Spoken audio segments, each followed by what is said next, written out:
여러분, 뭄을 들어보셨나요? 무엇이든 물어보세요의 줄임말인데요. 80년대부터 방영되었던 TV 프로그램의 제목이 떠오른 분들도 계실 거예요. 하지만 요즘 MZ세대들에게 무엇이든 물어보세요, 무물은 인스타그램의 Q&A 기능으로 잘 알려져 있습니다. 계정 주인이 인스타그램에 무엇이든 물어보세요를 올리면 팔로워들은 평소 궁금했던 것들을 물어보고 또 계정 주인은 이에 대해서 답을 하는 형식인 거죠. 비대면 방식으로 불편하거나 어색하지 않게 소통할 수 있는 방법이라서 더 선호하고 있다고 합니다. 이번 시간은 MZ세대들의 무물을 주제로 MZ세대들에게 평소에 궁금했던 점들을 물어보고 이에 대한 답을 구해보는 그런 시간을 가져볼까 합니다. 저는 세대 이어주기 프로젝트 세이프의 진행을 맡고 있는 SSNPD 이지은입니다. 여러분은 시험 기간에 어떤 공간에서 주로 공부를 하셨나요? 물론 집에서 공부하는 분들도 계셨을 테고요. 저희 때는 독서실이라는 곳에서 공부하는 경우도 많았어요. 아니면 학교의 도서관에서 공부하는 경우도 있었죠.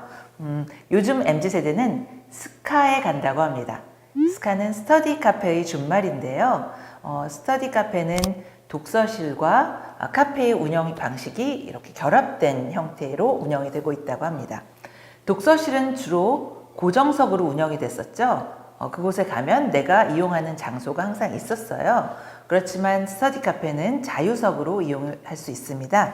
또한 독서실은 1개월, 한 달씩 정기권으로 운영이 됐다면 스터디 카페는 2시간권, 1일권, 100시간 정기권 등 짧은 단위로 나뉜 시간 정액권 형태로 결제할 수 있어요. 그래서 과제를 하거나 2-3시간 가볍게 공부하는 목적으로 방문하는 경우가 많다고 합니다. 스터디 카페는 칸막이 책상뿐만 아니라 키보드 타이핑이 가능한 좌석, 낮은 파티션의 책상, 긴 테이블 등으로 공간이 다양하게 구성되어 있어요. 그래서 각자 본인에게 맞는 타입의 공간에서 공부를 할 수 있다는 점이 스터디 카페의 특장점입니다. 독서실은 독서실 총무하고 계셨어요. 제가 다녔던 독서실에는 마귀 할멈이라고 불리는 별명이 있는 그런 아주 무서운 총무가 있었거든요.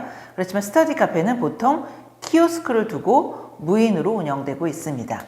독서실은 내부 인테리어에 큰 신경을 쓰지 않고 공부에만 집중할 수 있는 환경이지만 스터디 카페는 인테리어나 내부 시설에 더욱 신경을 쓰고 있어요. 핸드폰 충전기, 독서대, 담요 등 공부하는 데 필요한 물품을 무상으로 대여해 주는 곳도 많고요. 무료 음료나 간식이 제공되는 스터디 카페도 많다고 합니다.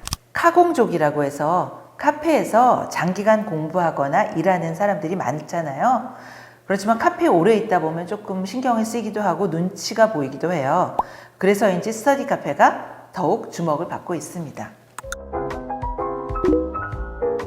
성인 남녀 1141명에게 결혼 계획에 대해 조사한 결과 미혼 남녀 7명 중 1명은 스스로 비혼주의라고 답했다고 합니다. 비혼을 생각한다는 답변은 미혼 남성보다 미혼 여성이 더 높았고 연령대가 낮을수록 높았는데요. 이처럼 혼인의 의지가 전혀 없는 사람을 비혼주의자라고 하고 비혼을 선택하는 사람이 늘어나면서 비혼식이라는 말도 생겼다고 합니다. 비혼식? 결혼식도 아니고 비혼식이라고 좀 생소하게 들릴 수도 있겠는데요. 비혼식은 앞으로 결혼 생각이 전혀 없는 사람이 하는 어떤 일종의 행사라고 해요. 여러분 결혼식 하면 어떤 게 생각이 나세요?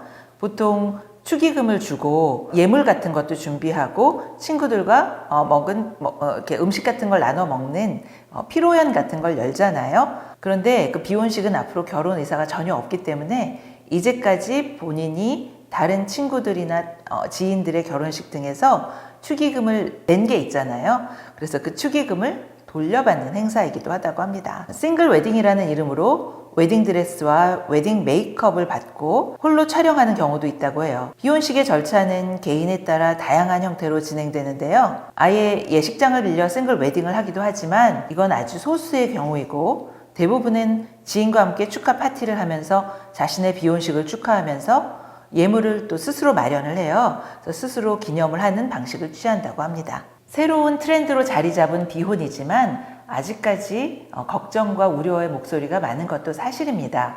또 비혼식이라는 것도 아직은 대중적이진 않죠. 그렇지만 혹시 여러분이 비혼식에 초대가 된다면 기쁜 마음으로 참석하고 진심으로 축하해주는 자세를 갖는 것도 매우 중요하다고 생각합니다. 평생 직장? 이제는 없다고 하죠. 예전에는 한 직장에 들어가면 정말 은퇴할 때까지 뼈를 묻는다는 심정으로 계속해서 근무하는 게 일반적이었잖아요. 그렇지만 최근에는 하나의 직업에 국한되어 있지 않고 다양한 수입원을 만들어 자아실현을 하는 방식의 엔잡러가 부각되고 있습니다. 엔잡러. 여기서 N은 여러 가지, 여러 개의 이라는 뜻이고요. 잡은 직업이잖아요. 그래서 엔잡러는 여러 가지 직업을 가지고 있는 사람이라는 뜻입니다. 엔잡러에는 어떤 것들이 있을까요? 1인 크리에이터, 배달 플랫폼 아르바이트, 재능 공유 아르바이트 등이 있습니다. 엔잡의 가장 큰 장점은 부가적인 수입을 창출할 수 있다는 점입니다. 다양한 경로를 통해 수입을 얻을 수 있으므로 본인의 능력과 시간을 효율적으로 활용할 수 있다는 거죠. 그래서 평생 직장보다는 평생 직업에 관심을 갖고 있는 MZ세대들에게 큰 매력으로 다가오고 있는 것 같습니다.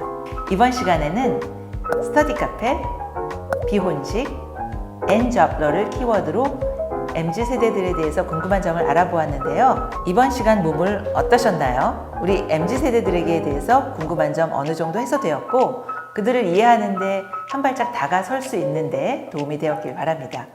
다음 시간에는 어떤 것을 주제로 세대를 이어나갈지 기대 많이 해주시고요. 혹시 MZ세대들에 대해서 궁금한 점 있으시면 저희 댓글 통해서 문의해 주시면 참고하도록 하겠습니다.